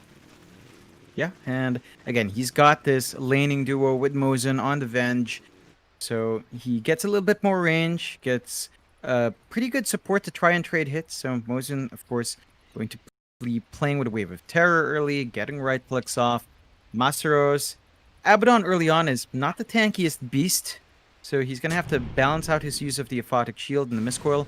We'll see if he'll opt to level value point in the curse. I don't think you're gonna get the opportunity to get up close and personal to maximize early curses. But you know, with this kind of lane Q, Onit Mirana just stands back. You get the range creep every single wave. You just get that EXP flowing.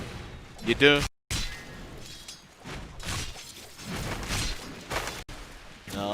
See how Masaros can do on this Abaddon up at this top lane. Abaddon, one of those heroes that can really snowball out of control if you're not too careful. Of course, mid lane, DDZ and Fearless going to be up against each other once again. They will not be on the Storm Tiny this time, but rather the Ember Wind Ranger. So far, very nice start for DDZ. Looks like he has taken the small CS lead, but it's the Wind Ranger. It's very easy to secure CS with Power Shot.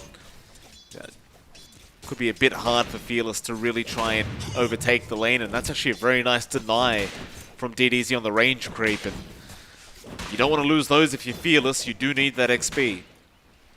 Yeah, it's the improved damage swing for Wind Ranger that really makes it easier to kind of make plays like that. It used to be a bit trickier, but Top lane, Q does end up getting first blood. Mosin the first one to go down on the Venge. Looks like they were just diving the tier 1 tower, which is another thing you can do with the Abaddon. Photic Shield makes it very, very easy to just get underneath that tier 1 tower and dish out the damage you require. yeah, that's a bit surprising, allowing that aggressive move to be out. Like, even his level 2 curse for Masaros, you'd expect that he wouldn't find the opportunity to gap close, but if you do get the hits off, then that damage piles on, the slow starts to be annoying, the silence starts to hurt. And New Esports, and this is the one lane they can't afford to really lose out. The Gyro needs to be off to a running start. Yamate is finding farm, so as long as he's finding farm, I think Mosin's fine. You have to be careful about feeding an Abaddon. You know, you don't want that here to grow big. You compare that to your off lane here. Candy Loon on the opposite side of the map with Barry on the Sand King Phoenix. They are up against the Faceless Void and that Snapfire. And there's some potency there. It is pretty much a steady farming lane. Candy did go for the 1-1 build, so no point in cost it, which means he can't shove the waves as hard. They try to go on to Candy Loon now, but he does Burrow Strike away. Of course, it will be difficult to get much damage onto the Sand King while Barry is around with those Fire Spirits. It's going to be very annoying for Jackie to get any harass out while those Fire Spirits are around from Barry. Still, you do also have Boom Bell there with the Scatter Blast, which can be quite effective. But it does seem like Candy Loon have a decent enough time behind his tier 1 tower. Just getting some CS off on that Sand King. And on the brighter side for Jackie, he is also farming extremely well on that Void. Not really being contested, and it's going to be a good feeling here for Motivate. Yeah, it's about a creep wave of a lead for Jackie compared to Yamate, so it's going to be a slightly earlier start to his power treads into that Mask of Madness. And you know, the Faceless Void, if you get that easy ramp into the Mom, you can really accelerate your farm, up your damage in the Chrono, and that's a key factor for MG Trust. Just getting Jackie a good start, just as important as New Esports needs to get Yamate up. Fearless going to try for that haste rune, but Barry is going to be able to pick it up, and that really sucks for Fearless, as now he's probably dead, John. Barry's just going to chase him down, and that is a great power shot from DDZ. Oh, what an absolute sniper. DDZ from a mile away, getting the kill, and I don't mean to call it early, but that's probably your mid lane loss, John. DDZ is already way too far ahead in CS and now getting a kill. At least, though, top lane, Masaros does manage to kill off the Venge. And bottom lane, Candy Loon's going to be in a bit of danger as Jackie is starting to get aggressive here on this Void. Does manage to also get the offlane Sand King. So the mid lane's not going well, but the side lanes are going very well for Motivate. Yeah, it's an interesting back and forth. The Sand King being slowed down is pretty big because we've seen Sand Kings lag behind. It takes a while. It takes a lot of jungle space to catch up. Jungle space that you're going to be sharing with a Gyro. So there's not much of that space to share out. And New Esports, I think up top, again, they're fine with Mosin dying as long as Yamate farms. He is still up there in last hits, and he hasn't died. So the Gyro still making steady pace. Overall, it's fairly even. There is a slight network lead now, though, for MG Trust. And New Esports, they're still slowly ramping up. I'd say for MG Trust, Fearless being a level behind DDZ is worrying. I mean, he did have those deaths, but you know, you've got the focus fire ready to go. If you find a good Shackles opportunity, you could find yourself in trouble. Well, Mosin, top lane, was in danger again, but Yamate gonna try and protect him by getting forward with that rocket barrage. Masaros just gonna chase down Yamate for a bit, but the arrow is not gonna land out from Q. By the way, those 5-minute bounty runes, John, actually mid lane, Fearless, he's in big trouble. Oh, DDZ is out leveling by 2 levels now. Level 7 to level 5. That is very, very rough, and DDZ's also just got just about double the last hits. But once again, top lane is going very badly for New Esports. They do lose Mosin a 3rd time. Yeah, it's a trade-off here for New. Like, they're losing their Venge, but they're buying a lot of space mid. They're still keeping Yamate alive through that onslaught, and you look at the DDZ, not only is he 2 levels above Mike, he's got 2 null talismans, he's got the javelin, his right click with focus fire is just way too much. Yeah, yes it is. Luckily now, Fearless does hit the level 6 mark, so he's going to feel a little bit safer, but I can't say the same thing for the other people on the map. With that javelin up, anyone is killable now for DDZ, apart from the Ember and maybe the Void. Nobody else is really safe. As time goes on, he's going to work towards that MKB rush, and that's going to make matters a hell of a lot worse. We'll see what DDZ does do in terms of rotations. It's New Esports, they'll just take it easy for now, just trust in that mid-wind ranger to start applying pressure. And, well, speaking of pressure, Mosin is going to show up now at the bot lane, and it looks like they want to start trying to get some damage off onto that tier 1 tower. Maybe even get a kill here, but Boombell is going to run straight into Mosin and scout him out. Mosin will get a bit of damage off, but ultimately Boombell will be okay. And you have to be cautious here. There's a chrono ready to go on Jackie. If he's feeling it, he might just commit. Well, he's thinking about it. A bit more damage, and he probably will just throw it out. Mosin going to try and walk away. Jackie just going to time walk forward. Gets the bashes and will just hold out. Now Candyloon is in trouble. He just used his Burrow Strike, so he's got nowhere to go but the graveyard, and that is exactly where he does go. It's also a nice rotation out from Fearless, helping set up a double kill for Jackie. And even top lane, Barry, just can't survive Masaros on the Abaddon. He'll also drop. Yeah, it's a good look for MG Trust. Those are big kills for them to get. Fearless, of course, on the Ember can be all over the map, and this fits his playstyle a lot more. It's low commitment rotations. Finding his snowball to start this way is going to help out massively. He's still pretty far behind in farm, but they are starting to play some catch-up here. They get a free tower up top as well for MG Trust. So 7-2, 3k lead. It's starting to pile on. New, you know, they need to find that initial farm. You look at Yamate, like, he hasn't died, yes, but his farm is pretty far behind. Q is right on his tail, and that's a support Mirana that's almost matching your core gyro. That's not a very good look for that gyrocopter. That is very problematic. Speaking of problematic, bot lane, Jackie going to commit the chrono, and that's going to be Candyloon probably dying. He misses the Burrow Strike, and Fearless was there just in case. But Jackie will be the one to take another kill now. And he is 4-0 on that Void. That is a real problem for New Esports, as they are, again, having a good time in mid, but their side lanes are completely ruined. They're going for more. Yamate getting caught by the chains and the arrow. He's gone. He'll try and call down, but he is definitely dead. They'll try and trade Jackie, but he's going to be able to time walk out of there. The only person they could get was Boombell on the Snapfire, but that's your pos 5 snap. He doesn't care about dying. No, it's not a bad trade. They even have the Moonlight. They might find an opportunity if you're not careful. Fearless is going to come back in with the chains now, looking for some revenge here onto DDZ, but they don't have the chrono, so this is a very dangerous team fight for Motivate to take. They do try and go after Mosin, but now they'll realize there's too many heroes, and, well, there is going to be a focus fire coming out onto Fearless. Luckily for him, the stuns weren't long enough, but now a homing missile is going to follow him up with Barry coming in with the egg. He's just getting ganked by all sides, but there goes your Phoenix egg. Boombell, he'll take care of it, and poor old Mosen is going to get stunned up by the cookie and is going to end up dying to Q on the Mirana. You had no place here. Oh man, MG Trust just finding their step here in game number 2. Masteros, he is just ready to go. He doesn't have any major item pickups yet, but he's at level 8. He's pocketing his borrowed time, so that's ready to go off at any single moment.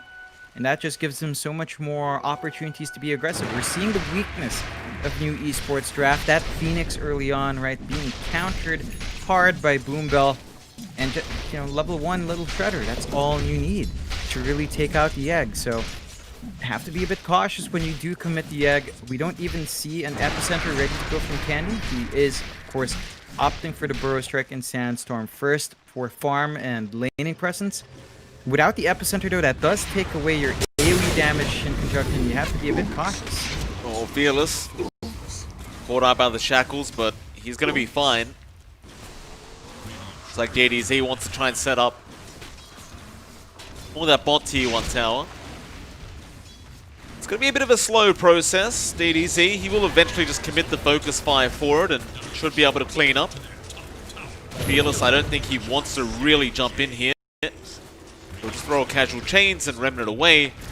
And he won't mind anyway, because they're taking the mid-tier 1, which is just that much more valuable. New esports, they have to come back and defend this. They're going to try. Masteros chains out with the arrow follow-up, and ooh, that's a very low Sand King. Q will literally just walk in and hit him once. And with that kill, Masteros happy to go back in. We'll be able to clean up the mid-tier 1. New esports cannot defend. No, it's a big loss for them. Their jungle opens up wide now. Top and mid-tier 1's gone. That top jungle, they've got some nice wards here. Jackie's farming it up for himself. He's got the Mask of Madness on that Faceless Void. They've got the Chrono ready. MG Trust could easily fortify it out now if they wanted to. New esports. And they've got the egg ready to go. It's just, again, they don't have the combinations with the egg to really maximize it. They're just going to sit back. They've got some stacks for Yamate to take. He's already got the drums and the gyrocopter, but he's going to need a little bit more. He's got level 9 up and running as well. If you find a good opening, you could make a play, but it's a bit surprising. You know, we saw DDZ run away at the start in the lane. He hasn't made that runaway start. There's your Chrono. Jackie not going to hold on to it, and Candyloon is just going to die. Had a nice amount of follow-up damage there from Boombell with the Snapfire, and that's what you want to see out of your Void. You just don't want to see Voids holding Chrono for 20 minutes. Every time they can get a kill, you just use it and take the kill. Yeah, it's perfectly played there from Jackie. Just constant aggression, and that's really what you're looking for on MG Trust's side. No downtime, no room to farm, no room to breed for new esports. So every single time they're buying Yamate space, it's super costly. And again, we haven't seen DDZ transition that good start into anything meaningful with that Wind Ranger. MKB is almost done, but it hasn't really contributed up top. Well, get the Phoenix up top lane. He's out of the map and on the other side. Perfect. Beautiful. Meanwhile, top, Candyloon gonna go for a burrow and Veil onto Jackie with the focus fire from DDZ, but they can't keep up with the Void, so instead they'll turn their attention to Q, but he's gonna have an aphotic shield out from Masteros, and now they'll turn back around onto Candyloon. There's your egg, but Boombell is looking to just burst it down, and he does. At least they do get one, but it's going to be a complete wipe if they're not careful. New esports, they might need to back off right now. MG Trust, they are looking way too powerful at the moment.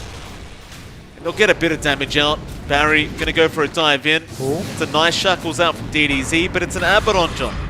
Masteros can just aphotic shield and run. And he doesn't even need to shield.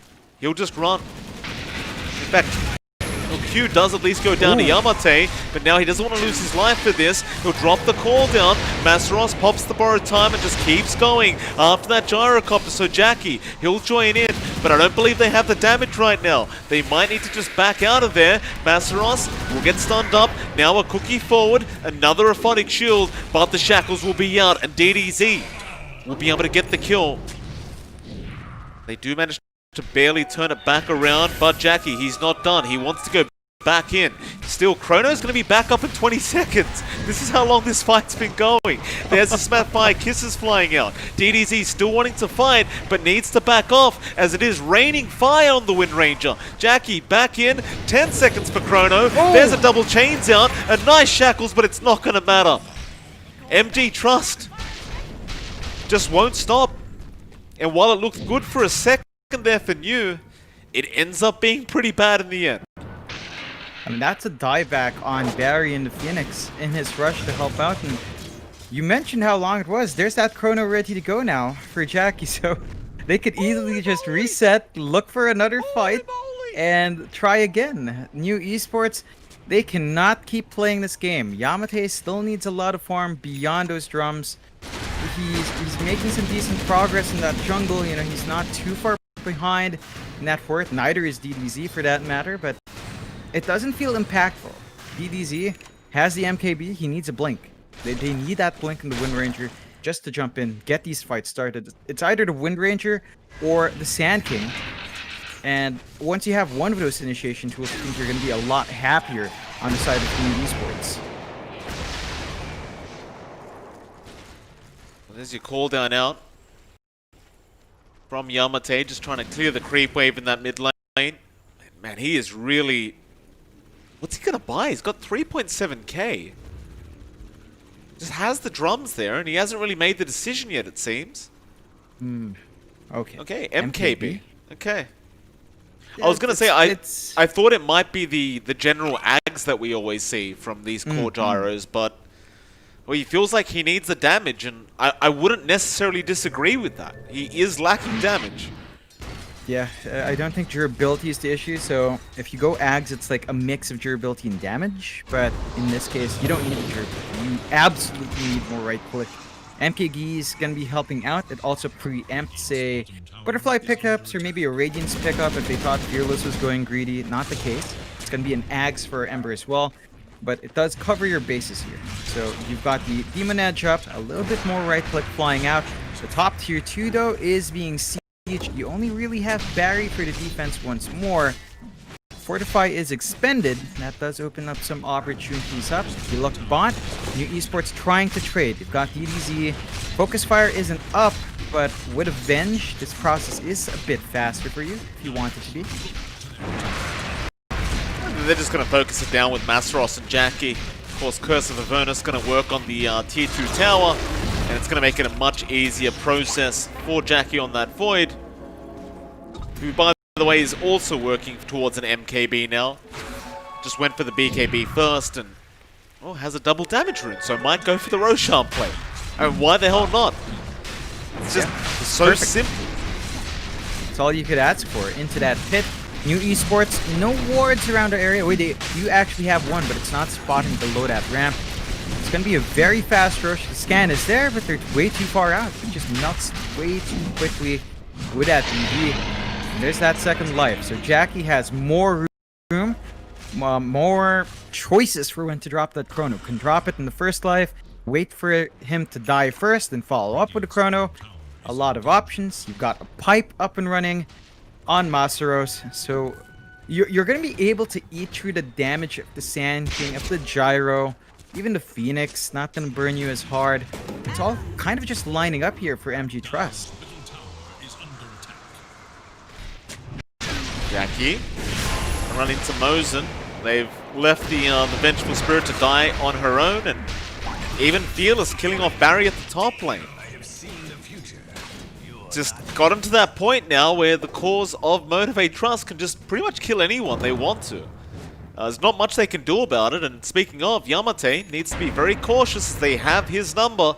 Fearless, he's popped the drums, or rather not, it was Yamate just trying to pop the drums to run away. Does make it to the high ground.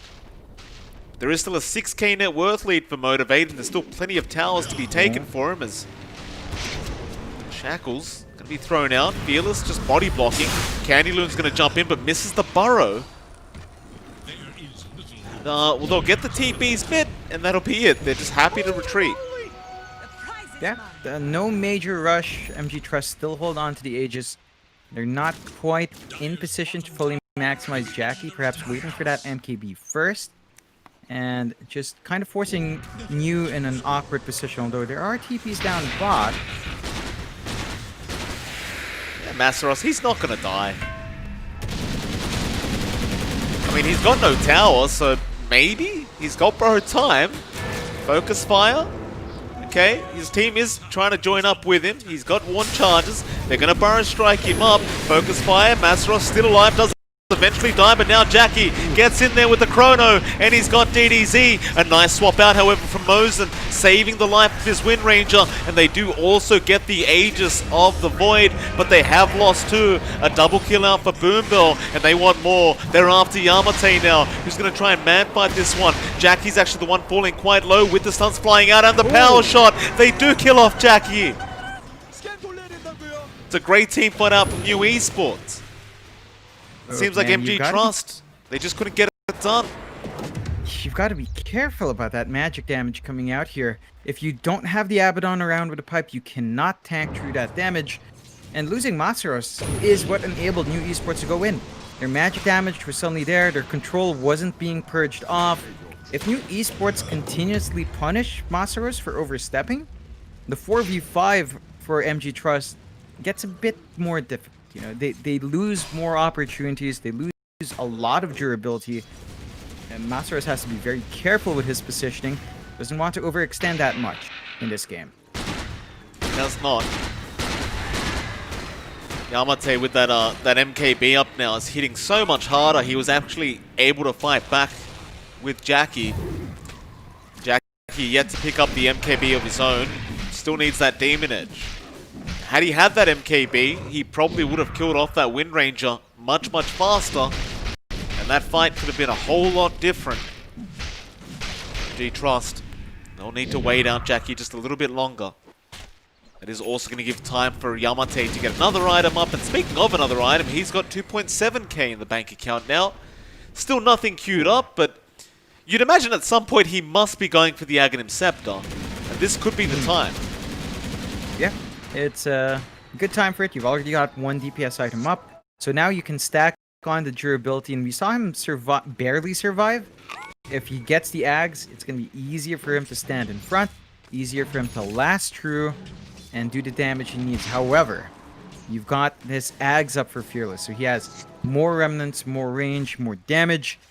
It is something to watch out for. And MG Trust, they're going to try to reveal it with a smoke. They will. Still may have been worth waiting for Chrono. It's 15 seconds away. They are a bit early, but they're going to remnant in with Fearless. Mosen. He'll just get a swap out on Yamate, and Yamate will keep it the call down. Jackie just wrapping around here, waiting for the Chrono, but he'll jump in onto Yamate. They'll cancel the TP. Mosen probably to drop, and Yamate, he just dies to Fearless. In fact, Q even killing off Barry on the Phoenix. Apparently they don't need the Chrono.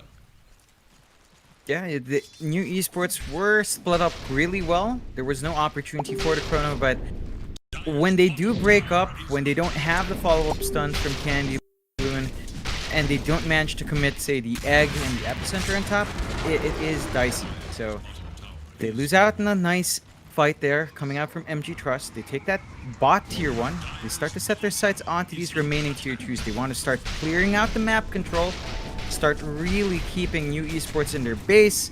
They're going to need to clear the objectives to make that happen. Tier 2 mid tower, not going to last very long. Candyloon can't really do much on the Sand King to stop this. Going to have to watch it go down, and the pings are already coming out for that bottom tier 2 tower now.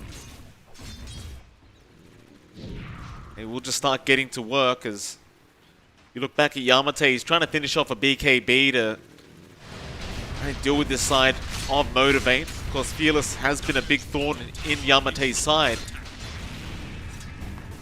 They still need a way to defend this tier 2 tower, but they're going to smoke up. They're going to give it a shot. Only problem being they have just got the MKB up on Jackie, and he's going to be able to get a Chrono. No, the Burrow Strike is there in time. Jackie's still moving forward. Does get stunned up again. He's going to turn back around onto Candyloon. Still no Chrono. Jackie, he's losing too much HP. What? He gets the chrono off, but there's nobody to capitalize off it. He didn't time walk. DDZ, he was focus firing him with an MKB and he underestimated the damage output. They'll keep going for the fight. Mosin about to fall. The egg will get bursted by Boombill, and now Fearless. He'll keep moving onto DDZ. But they don't have the chains to lock him down, so instead they'll turn around onto Yamate. Chains do not connect, however. And somehow Motivate still win that team fight, even without that void. The new esports, they've got to feel a bit bad about this one. How do they win 4v5? It's a tough one. They need to commit that epicenter. There's been a lot of patience from Candy Loon in finding those opportunities. I don't think they can play it reactive. They have to be the aggressors here. We see that work out for them best. And if you can just jump in with the epicenter burrow strike, that just relieves a lot of pressure from DDZ to get a good shackles off of hill.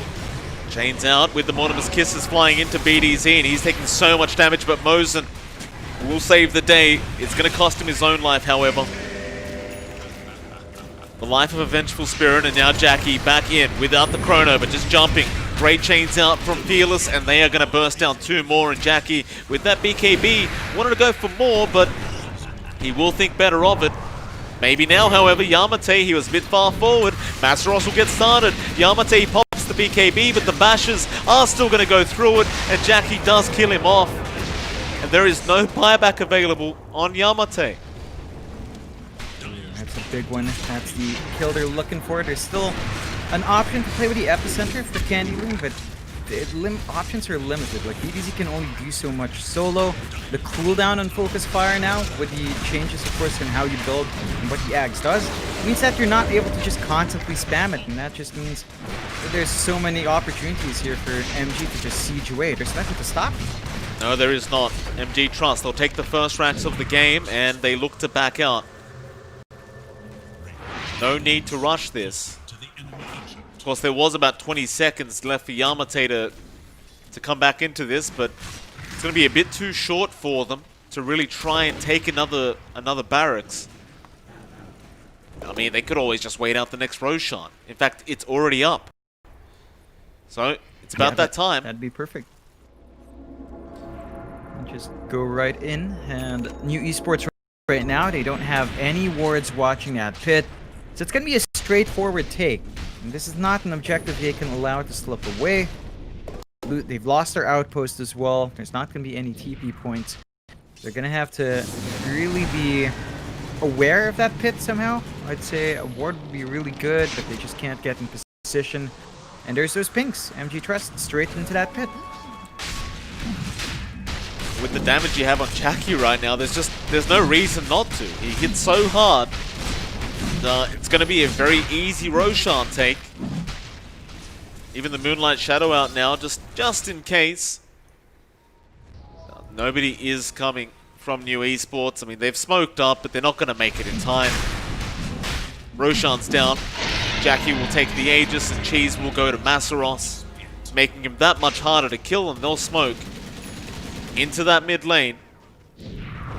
Jackie trying to bait for his team, but it's very obvious, and now the Remnants fall. They want to get the chains off from Fearless, and they got 2 with a great chrono out from Jackie. He caught 2 again. They're going to take down Mosin. There goes DDZ, and there goes Barry. Yamate's left behind. He's trying to fight. A great burrow epi out, but it means nothing. They just don't have the damage. It just doesn't matter. Jackie on a triple kill. This game, it really starts to look to be over now. They're going to buy it back, but this should be the last team fight. They've got the egg. If they can somehow pull a miracle play with Barry, that is it. They don't have epicenter. They don't have Yamate for a long time. There's a lot of work they have to put in if they have any hopes of stopping this push. Nice shackle out. That'll delay things here from DDZ. DDZ didn't really go for the cooldown talent at level 10, so he's got to wait a bit longer for that shackle. It's back up towards that top lane. Dota Plus is sitting at 99% right now for Motivate. I'd say that's fairly accurate. As Jackie going to jump back in and Mosen, he's already been picked off. He has buyback, but he's going to have to commit straight away, and he will. They have the full team on. They have most ultis up apart from the epicenter. Barry going to jump in straight away with the egg, and now Candy with a great burrow out, but the egg is focused down too fast. Yamate, he's taking too much damage again from Jackie, and he's gone. DDZ, he's not dealing enough damage anymore. The control is just not there from New Esports, and this series will end in a draw. As Motivate Trust, they do take the second game, and the GG has been called. Yeah, they correct the issues in their draft from game 1. They give Fearless a hero he can play early on. You know, he didn't have the best of times up against that mid coming out there from New Esports. DDZ was doing a fantastic job in Wind Ranger early on. But it wasn't enough. Fearless, he started going to other lanes. He started exploiting the weaker side lanes, found early kills. Jackie, no hesitation on those Chronos. And New Esports for this draft, it just took too much more effort. You know, it needs so much more coordination to get the Burrow Epi with the egg on top, with a perfect positioning from your gyrocopter away from the Chrono. It just asked a lot more from them as a team, and it didn't pay off. So MG Trust do get out with a drawn series, kind of just putting a bit of a morale boost for them instead of going 0-2. It's a draw to start us off with here. It is, and John, that does mean we get to go into arguably the most hyped series today. And a lot of people were very excited about this over the past couple days. I've been reading chat a bit when we are in the breaks. Among Us are going to be up against definitely the top team in SEA right now, which is TNC. They've proven that from the last tournament, and they're at the top of the groups as we speak. So TNC versing Among Us coming up next. It's probably going to be about a 10-15 minute wait, but you'll see the timer on the screen, and we'll see you again very soon once that second series is up and started. See you then.